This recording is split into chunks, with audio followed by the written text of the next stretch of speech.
The sky held a deep darkness, visibility non-existent. Upon receiving the signal, 2 subdued shots were fired, causing 2 guards to collapse. Shots continued for the next 15 minutes. Once everything fell silent, the radio echoed. The building cleared, ready for evacuation. 14 years later, I found myself by the hotel room window, gazing at the sunset, reminiscing about how it all began and reflecting on how I ended up here, sipping my vodka. The liquid burned as I swallowed, mirroring the memories of the past several weeks. Nevertheless, I held on to the hope that all was not lost. You see, 6 weeks ago, I stumbled upon the discovery that my wife of the past 12 years was having an affair. The revelation occurred by accident. But isn't that how most clueless husbands find out? By the way, I'm Logan. Jamie and I met during our junior year in college, dated until graduation. I joined the Marine Corps, and she embarked on a job search. Back then, I loved her, but didn't want her to marry me while I was stationed in who knows where. It seemed unfair to her. So, 5 years later, after completing my Marine service, I returned home and within a few weeks secured a good job with a large company in their sales group.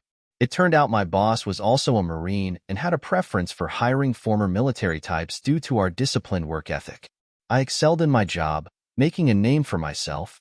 During this period, I decided to re-enter the dating scene, exploring online sites. To my pleasant surprise, I found my college sweetheart Jamie on one of them. God, she looks good in those pictures. Now Jamie may not have supermodel looks, but she possesses a body. In college, she pursued modern dance, prioritizing staying in shape. And what a shape she has. Standing at 5 feet 6 inches with legs reminiscent of a dancer, she is not overly muscular but curvy, boasting an amazing figure. Her long, flowing, rich brown hair frames her face, accompanied by those dark brown eyes and a smile that melts my heart every time I see it. She exudes that girl next door look, sweet and innocent. With just enough amativeness thrown in for good measure, I signed up as quickly as possible and contacted her immediately. It wasn't until a week later that she responded, questioning where the hell I had been and why I hadn't called or emailed her over the last 5 years. If she was this upset at me for not contacting her during my Marine service, then she must have missed me. This was a very positive sign. Soon, we were dating, and essentially picking up where we had left off in college. Within a year, we were married, and a year later, we welcomed our first child, Rebecca. My job was progressing well, even though I found myself traveling more, which was anticipated. 2 years later, our second daughter, Amy, came into the picture. Since then, I've been promoted, and we now reside in a lovely house in a good neighborhood with excellent schools. While I still travel quite a bit, sometimes for 2 weeks each month, it's a necessity for my job. It wasn't until a few years later that Jamie began questioning when I would reduce my travel. She missed my presence and felt safer when I was home. I explained that it was a necessary part of my job, assuring her that it wouldn't be much longer before I would be promoted to the next level, reducing my travel significantly and allowing me to be home more often. She reluctantly accepted this, but wasn't thrilled to see me go on my next trip. Looking back, I should have realized there was trouble brewing, but I fully loved and trusted my wife, making me blind to the initial signs of a problem. The first clue was our arguments over trivial matters. Upon my return home, she would blame me for things unrelated to me. If you were home more, this wouldn't happen. Or, we need you here, not gallivanting all over the country. She had a valid point, though it took me a while to realize it. The second clue surfaced when I found some of her new lingerie in the laundry. While searching for a shirt, I came across silk underwear and a matching silk top. My wife typically has simple tastes, opting for a t-shirt and shorts or sweatpants for bedtime. The only time I'd bought her something from Victoria's Secret, she wore it just once and never again. However, the lingerie I found was unfamiliar, and I assumed she bought it for herself. The third clue was the decline in our bed activity. Our once passionate and romantic encounters dwindled, with her offering various excuses. Exhausted myself, it didn't initially seem problematic, and I believed things would return to normal once my travel reduced. I refrained from pushing her, aware that pressing the issue would worsen an already challenging situation. The final blow was devastating when first revealed, and I was hesitant to accept it. A mutual friend saw Jamie with someone at a farmer's market 40 miles away from our home. Initially thinking it was me, he observed them holding hands, laughing, touching, and kissing. When he approached, he realized it wasn't me. Sensing something amiss, he discreetly walked away, following them for a while, until they drove off in a car. I still remember that call. My cell buzzed as I was leaving a meeting. Frank called me and informed me that he had something important to discuss. I told him I was in between meetings and couldn't talk, suggesting we could talk later.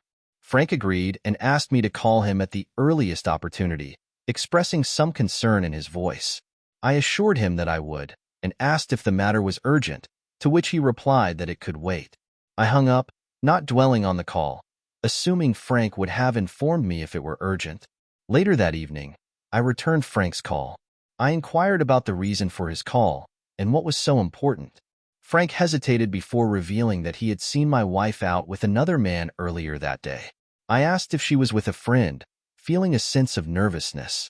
Frank struggled to convey the difficult news, stating that they appeared to be a couple, holding hands, laughing, and kissing. He apologized for being the bearer of such news and suggested that my wife might be having an affair. Those words hit me so hard that I was left feeling numb. What made him think that? We were happily married, and she had no reason to. I couldn't complete the thought. Clues I had noticed earlier suddenly made sense, yet I resisted believing it.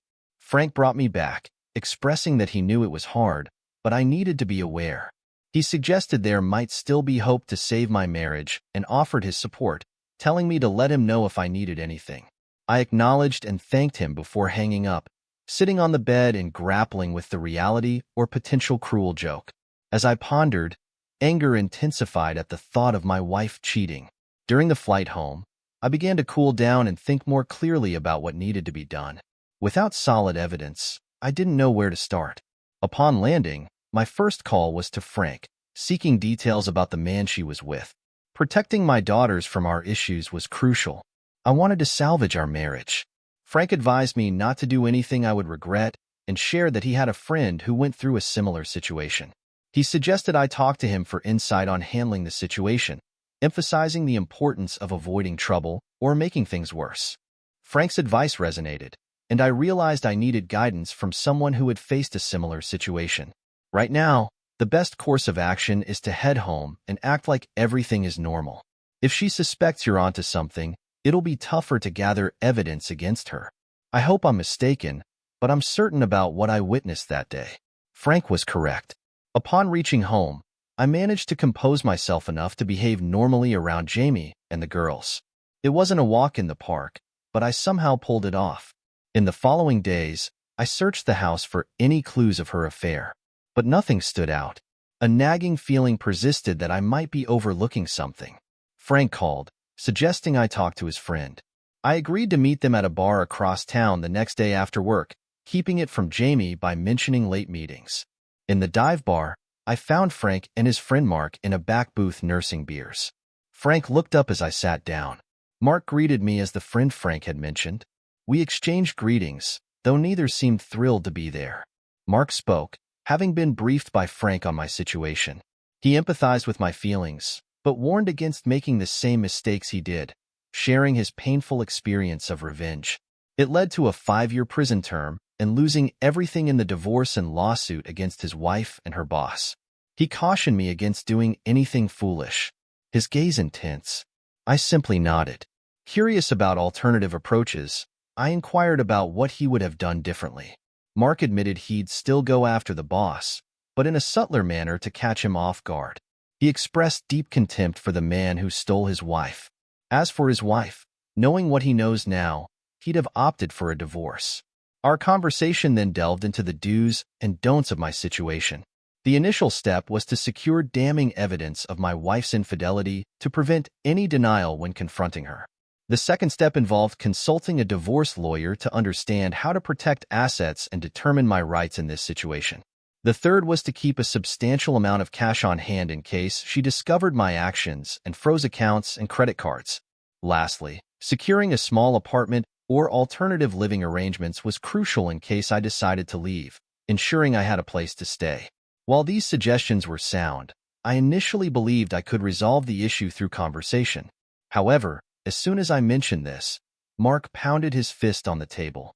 Mark emphasized the importance of not doing anything stupid, pointing out that her new boyfriend might be filling her head with tales. He suggested that before approaching my wife, I needed to understand what she had been told and what she believed.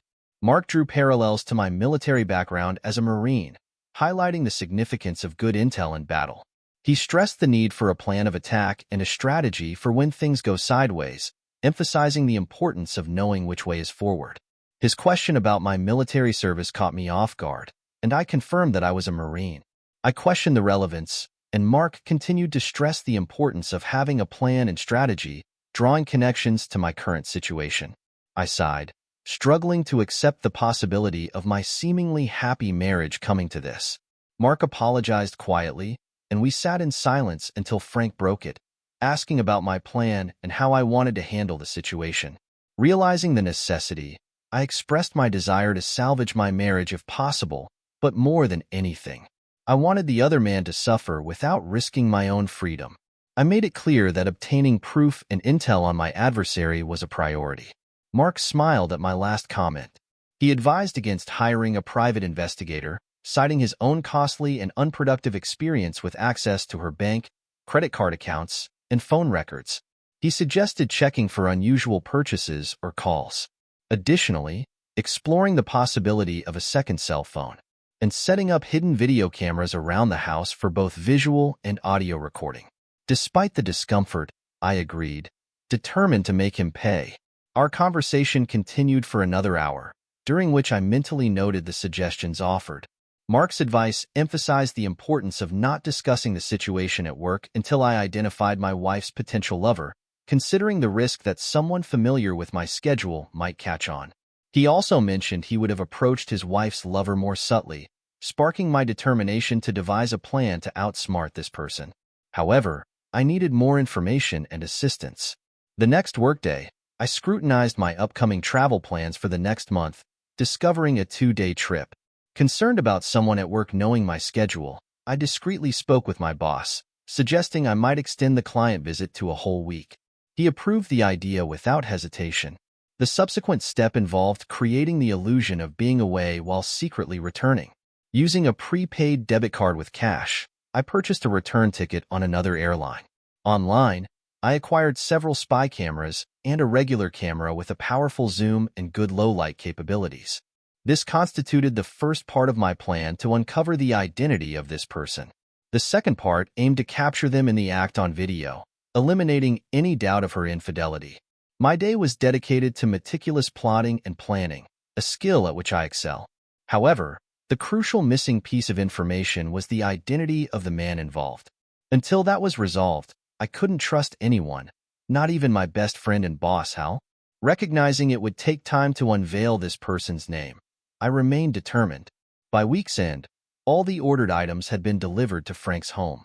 Now, I just needed the opportunity to discreetly install the spy cameras around my house.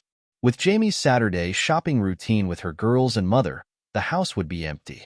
After several hours, all the cameras were in place and tested. I could even monitor them in real time from my tablet or laptop over the internet and observe what was happening.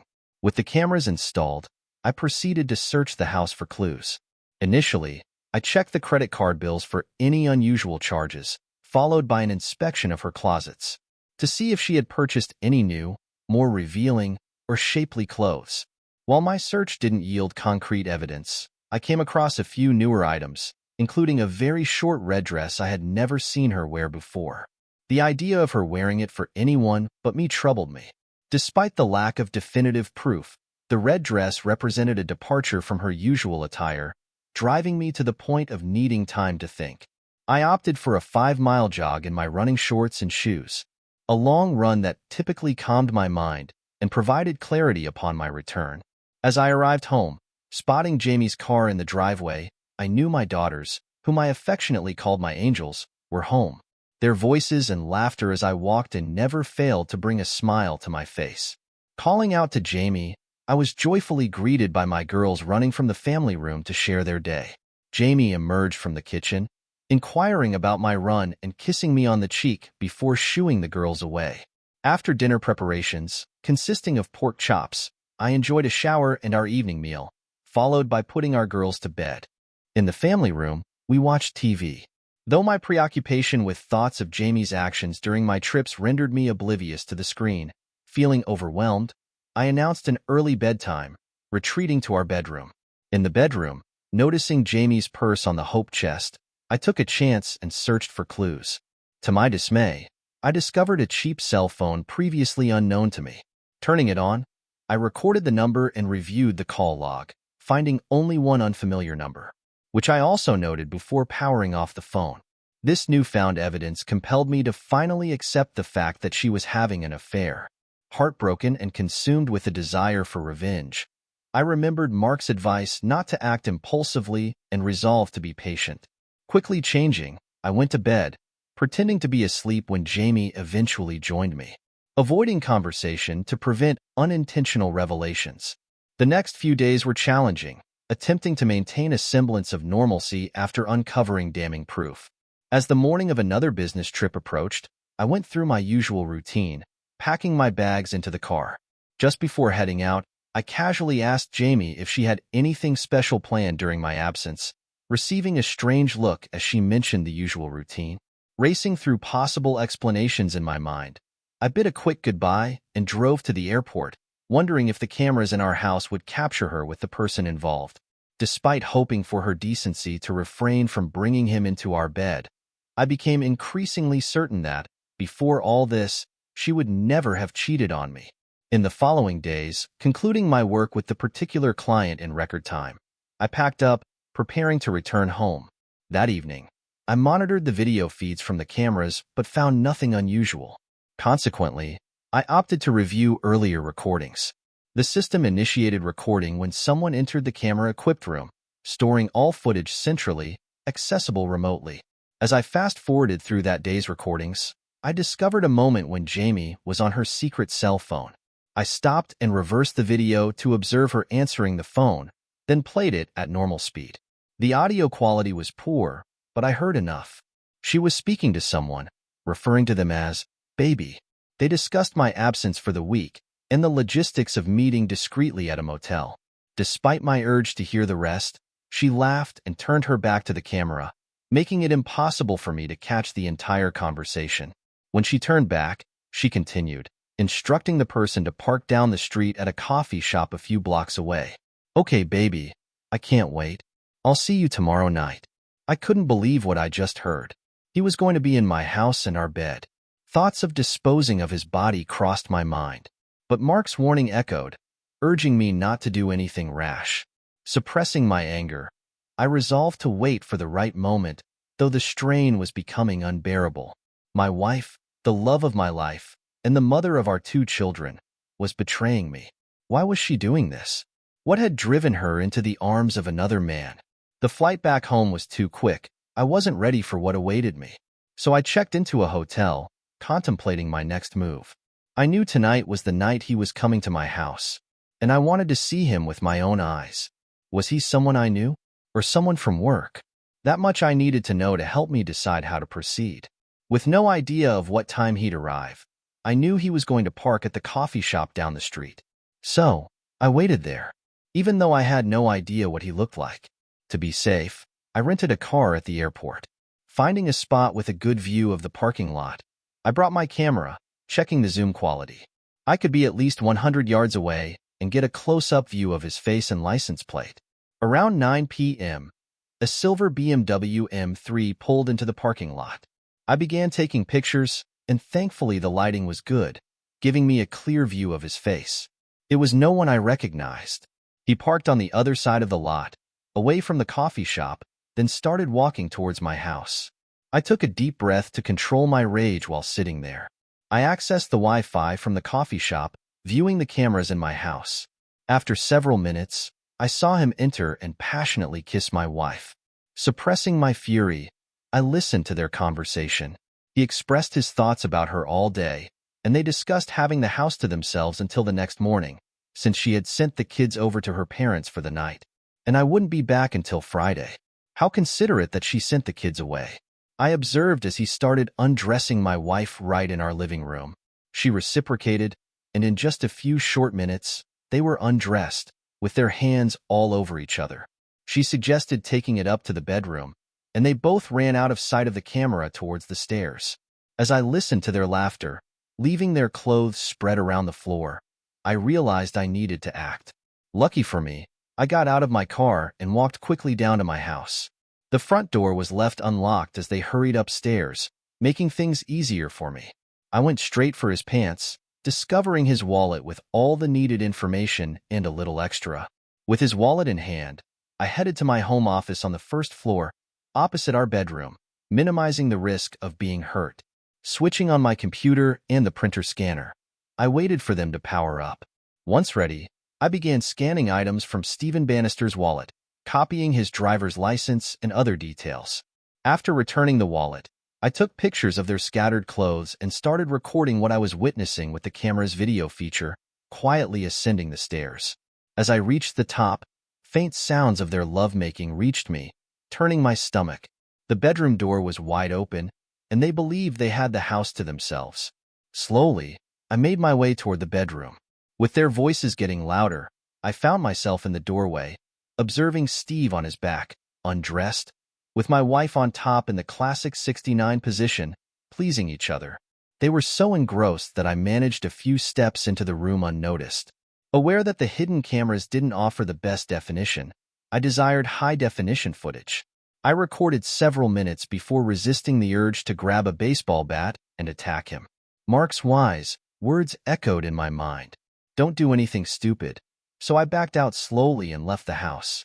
Driving back to the hotel, my mind was a mess, and the hate I felt was at an all-time high. I couldn't remember being this mad, and it was starting to scare me. I called Frank, sharing what I had done and the information obtained. Frank acknowledged my actions, but expressed concern about the risk of being in the house again. He apologized for the situation and offered any help he could provide. I thanked him and mentioned my need to talk with someone and my intention to ask Mark for a favor. Frank agreed to arrange a meeting with Mark over the weekend, as Mark had expressed a willingness to help. After the conversation with Frank, I attempted to sleep without success. I decided to clear my mind and work off the rage with my usual morning run. However, it did little to ease my emotions. Following the run, I took a shower and then a long nap to cope with the lack of sleep from the previous night. Returning the rental car to the airport, I picked up my own car and headed straight to the office to check in and talk with Hal. I needed to reduce my work-related travel, and upon entering Hal's office, I closed the door and informed him about my situation. I mentioned my wife's desire for me to be home more and expressed the need for changes in my travel schedule. I looked at Hal, awaiting his response. Hal informed me that my promotion had been approved and I wouldn't have to travel as frequently anymore. It was a welcomed relief, although I couldn't fully grasp it at the moment. My mind was consumed by the knowledge of my wife's affair. Hal noticed my distraction and expressed concern about my recent behavior. I felt compelled to confide in him about what I had discovered. I told him about catching my wife with her lover and recording them together. Hal reacted with shock and sympathy, offering his support. I explained that I needed to be home more to salvage my marriage, and I asked him to keep the situation confidential, fearing someone in the office might be involved in leaking information about my schedule. Hal agreed to cover for me if I needed time off to gather evidence against my wife. I expressed my desire to confront her with undeniable proof to either salvage the marriage or protect myself in a divorce. Hal nodded in agreement, promising his assistance and discretion. After thanking Hal, I left his office feeling a bit relieved that things were falling into place, even though deep down, I knew my marriage was beyond repair. I went home that night and tried my best to act normal. My girls attacked me as I walked through the door, and I had to keep from crying, thinking how they would be affected if a divorce were to happen. I didn't like the idea of having to get permission to visit my own children. I have to get the custody of my kids. On Saturday, while my wife and kids were out shopping, I met with Mark and Frank at a diner. I updated them on the progress I'd made in gathering information. Mark remarked on my courage and expressed surprise that I hadn't taken more drastic action. He then asked how he could assist me, mentioning Frank's mention of my time spent in prison. Both Frank and Mark regarded me with curiosity. For the next hour, I explained my plan and outlined what I hoped to achieve with Mark's connections. When I finished, Mark smiled and expressed admiration for the plan. He mentioned knowing someone who could potentially assist me, and suggested they might be able to recommend others, though he cautioned that they would likely expect payment. Mark agreed to make some calls to his contacts. I handed him my cell number and asked him to contact me once he had spoken with his friends, so we could arrange a meeting to finalize the details. After discussing a few more ideas, I planned to implement them as soon as possible. I realized I needed to make some additional online purchases to prepare for the next phase of my plan. The rest of the weekend went the way most weekends go, with one noticeable difference. Sunday night. My wife and I usually make love that night. This time she wasn't feeling well. It wasn't the first time this happened, so it was not surprising. But it had been over a month since the last time we were close. My next trip was coming up, and I asked Hal for the following week off. But if anyone called the office, they were to be told I was on a normal business trip. He had no problem with that and wished me luck. So now I had to let my wife know my next trip was going to be longer. She was not happy, but that was to be expected. I reassured my wife that my frequent traveling would soon come to an end and that I would be home more often, trying to lighten the mood. I joked that I would be around so much she'd get tired of me. However, she didn't respond with a smile. Instead, she sighed and told me to call her when I arrived at my destination. Her demeanor was distant, and I couldn't shake the feeling that our marriage was coming to an end. I rushed out the door before I said something I'd regret and drove to the airport again. The meetings with these clients went very well, and a deal was reached early, so I was able to fly back a day sooner. I kept checking the cameras during the week, but he didn't reappear at my house. But I did see her on that secret cell phone of hers, so I listened to her conversation, and I knew this was the opportunity one was looking for, even though it smacked me to hear what she was planning on doing. I went to the office and found the items that I had ordered waiting for me. Knowing my wife's normal routine, I could easily set up one of these items that I got with little chance of being caught. She went to the gym 4 times a week, and I knew where and when, so I had her spare car keys and was able to place the item where she wouldn't find it. Next, I went to Steven's condo to see if he was there. I saw his car parked in the carport, so I assumed he was home. I brought my camera and was checking if I could see him inside. I got very lucky as I saw him through his sliding doors and that he wasn't alone. He was with another woman, and they seemed to be romantically connected as they were kissing and touching each other as a loving couple. This was too good to be true, as I took a video of their affection for each other. When I saw them leaving together, I followed at a safe distance. They went for lunch, and this gave me a chance to place the other item on his car. This was a little more difficult and dangerous if someone saw me, but I was able to do it without being caught. Now, all I needed to do was wait. That was the hardest thing for me to do. I received a call from Mark, who informed me that he had a friend who could assist with my plan. We decided to meet in my hotel room to avoid being seen together in public, considering the nature of the activities we were planning. When they arrived, Mark introduced me to Joe, a computer hacker who could help with our scheme.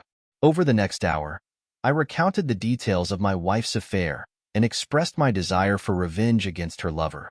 I showed them copies of the contents of the man's wallet that I had obtained. Joe raised concerns about the legality of our plan and demanded to know what was in it for him. After considering for a moment, I offered Joe $5,000 in cash. He agreed to the terms, but insisted on receiving half of the payment up front, and the remainder upon completion of the job. We discussed the need to gain access to the man's condo to access his computer and gather additional evidence against my wife. With the intel I had on Steven, Joe used my laptop to review his recent purchases. What stood out were the 2 airline tickets to Las Vegas and a hotel reservation for 5 nights. This signaled our decision to break into his condo, prompting Joe to ask if he knew whether there was an alarm system. I admitted uncertainty, so Joe agreed to investigate and get back to me. If an alarm system was present, he insisted on an increased payment for facilitating our entry. I agreed to pay him more, contingent on justification. It appeared my wife was planning a final trip with this individual. I checked my tablet to confirm the functionality of the tracking devices I placed in their cars, accessible via my tablet or smartphone to monitor their locations.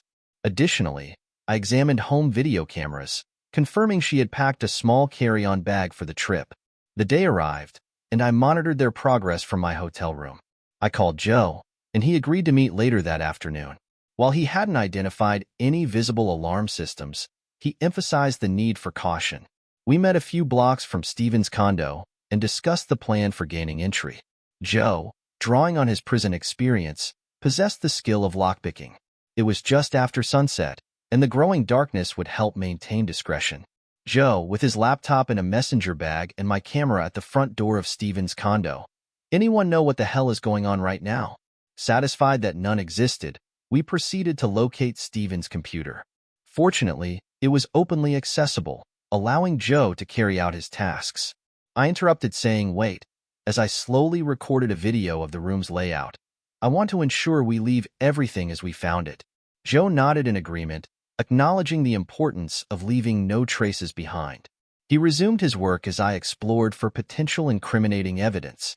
Browsing through his mail, including bank statements and credit card bills, I ventured into his bedroom, capturing video footage.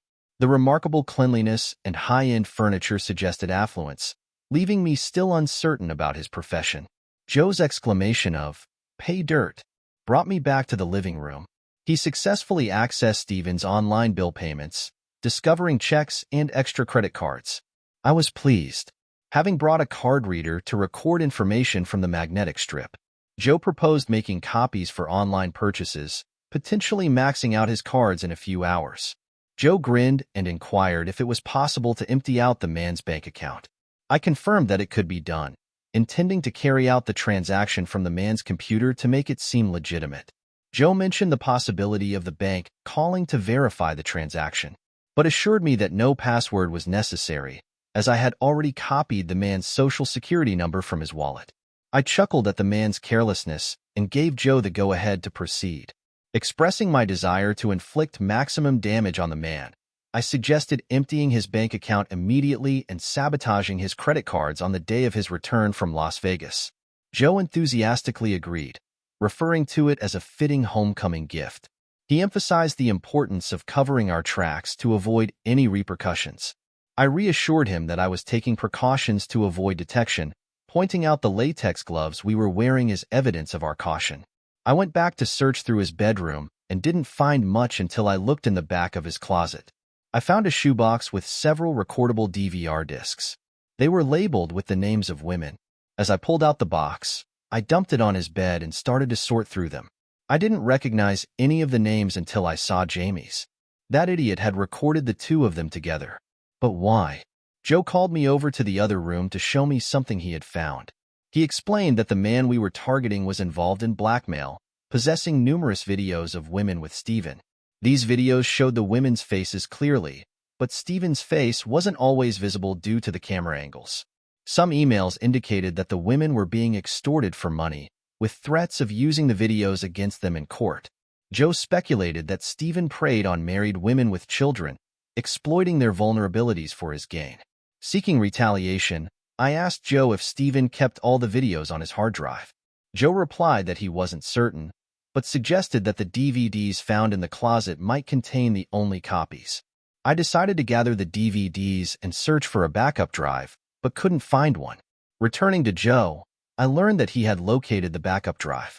After instructing Joe to do a full backup and wipe the laptop's drive, I explained our plan to bankrupt Steven by ruining his blackmail scheme. I also expressed my desire to inform the women involved that they were no longer under threat. I asked Joe to print out all relevant emails so I could set up an email account to communicate with them. He offered to set up the account from Steven's computer, and I agreed to the idea. After wrapping things up, I did one last sweep of the place before we locked up and departed swiftly. Back at the cars, I gave Joe an envelope containing the remainder of his payment, expressing my gratitude for his assistance. We shook hands, and he assured me he'd be ready to carry out the next phase of our plan when needed. With that, he drove off, and I returned to my hotel to continue implementing my scheme. I called my in-laws to check on my children. My father-in-law answered, and I greeted him cheerfully, inquiring about the kids and expressing my hope that they weren't causing any trouble. He reassured me that the children were behaving well and mentioned Jamie's weekend trip with her friends. I feigned ignorance and said I hadn't spoken with her yet, emphasizing that I wanted to ensure the kids were settled before contacting her.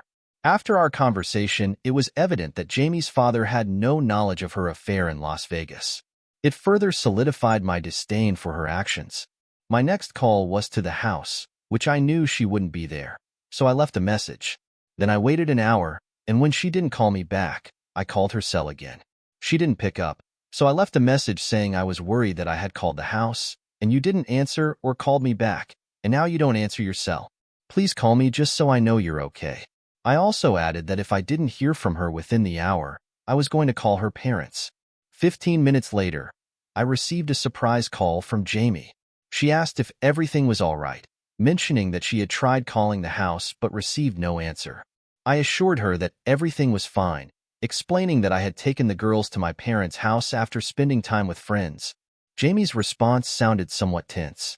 I suggested we have a night out together once I returned home in a week, but her response seemed uncertain.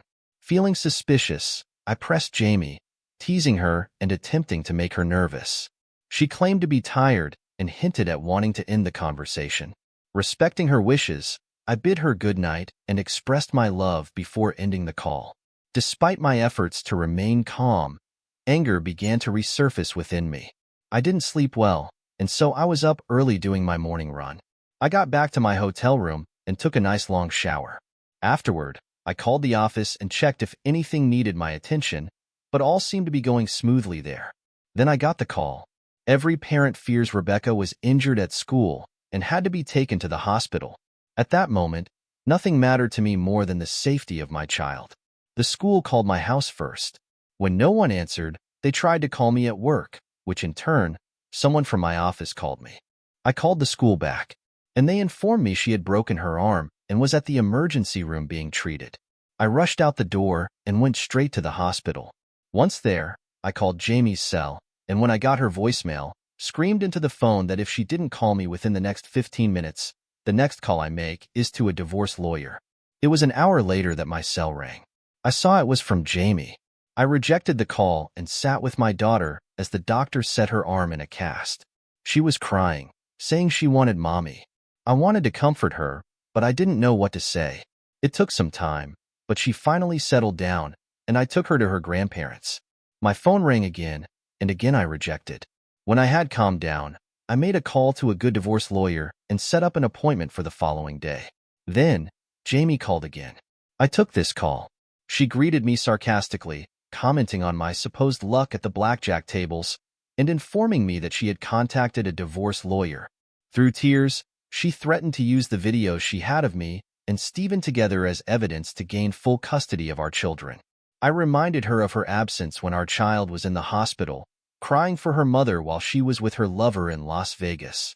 Attempting to reassure her, I suggested that she could start a new life with Stephen and potentially have more children. She insisted that it was me she loved and wanted. Feeling conflicted, I ended the call, unable to bear the emotional turmoil.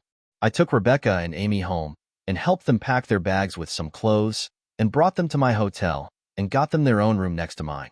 Then I called Jamie's father and told him what happened at school, and that for the time being, we won't be living at home until some things can be resolved.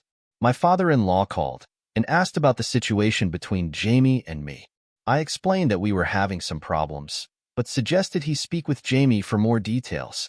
He informed me that he would be taking care of the girls for the time being until he was sure of their well-being and safety. Although he didn't fully understand, he wished us the best and hoped we could resolve our issues. I then contacted my lawyer and instructed him to proceed with serving my wife.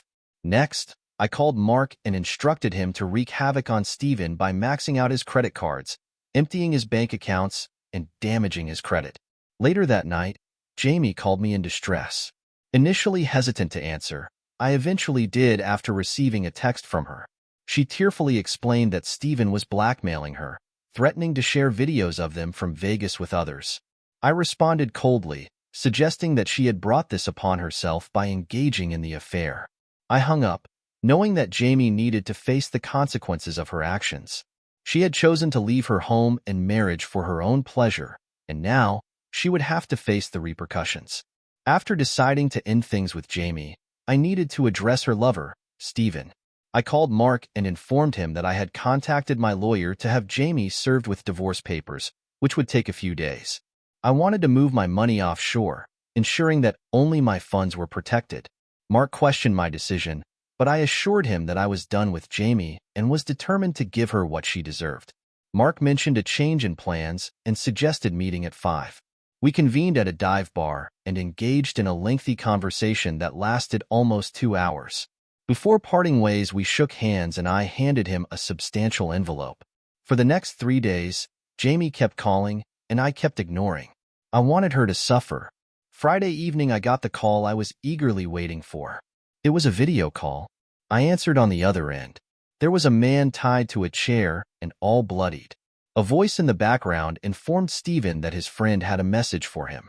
Steven, looking at the screen, was addressed by someone who mentioned his recent trip to Tijuana and the exhaustion that must come with it. The speaker hinted at Steven's financial troubles and suggested that his current situation would help him hide from the bank. The speaker continued, mentioning someone named Santiago and his special stew, hinting at a sinister implication. They explained that they could have pursued legal action against Steven for alienation of affection, but opted not to waste their time. The message concluded with a farewell to Steven, indicating that someone named Mr. Lopez was now involved. I saw Steven for the last time that day. In his eyes, I saw fear. That is what I call a good investment. Steven was still alive when he was lowered into the giant blue drum filled with Santiago's special mix. No one ever heard from him again. No one even asked about him. 7 months later, I was a free man. I got the custody of my daughters. I get to keep the house till both my daughters are 19, and then we can sell and split the difference. There was no alimony or child support. I wanted nothing to do with Jamie, but she has visitation rights, and I usually drop the daughters at her place and drive away. A year later, I started dating Lisa.